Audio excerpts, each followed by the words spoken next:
I'm Kay Keene, and I am the Executive Director of Open Hands Midway. I've been in this role for 10 years. We are a meal and food program, so we provide meals in the community as well as food services, so food shelf, and then some food items in addition to meals that we give away at our meal programs. Open Hands Midway serves the community 3 times a week.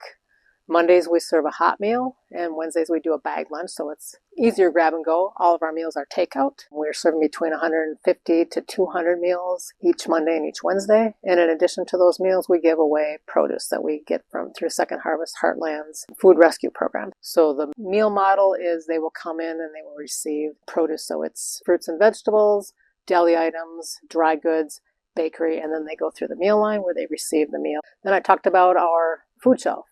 And that is on the second and fourth Tuesday, where people can come in and shop for their own groceries. So it's like a miniature store. We discovered that having people shop for their own food versus us telling them what they want by packing a pre-packed bag, which is a much more dignified way. You and I go to the grocery store to shop for food, so why shouldn't our guests be able to do that as well?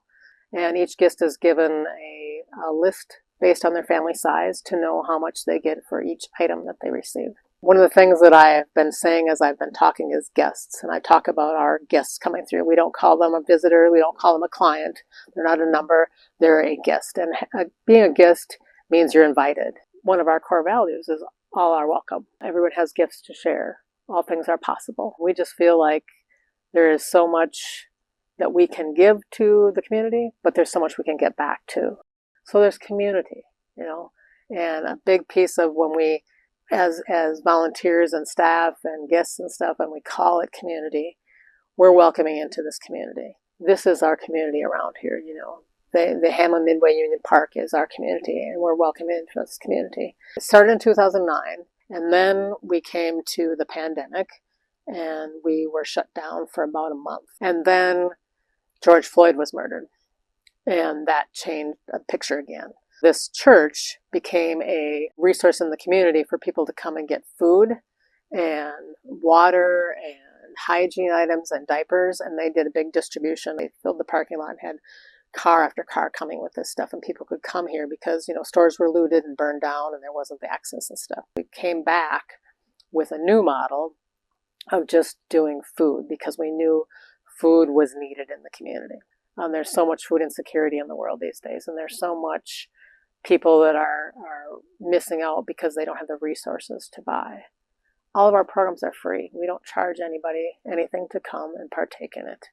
We want them to use their limited resources for other basic life necessities, and that's important. After the pandemic, a lot of people were closing down, reducing services.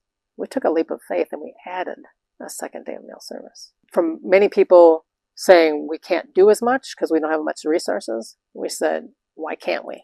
Let's take that leap of faith. Let's do what we can do for this community because clearly it's needed. We rely quite heavily on volunteers other than myself and our part-time cook and our part-time food shelf specialist. We're all volunteer-based. Volunteers range in age from in their 40s up to their 90s. So it's a wide range of folks, and what keeps them coming back is the joy of serving others. I'm blessed to say that I get to be a part of it. It's my job. But I don't do this job for the money. I do it for the people and the experiences. These folks that you see here volunteering and the guests that come through the doors is what makes it worth coming back for every single day.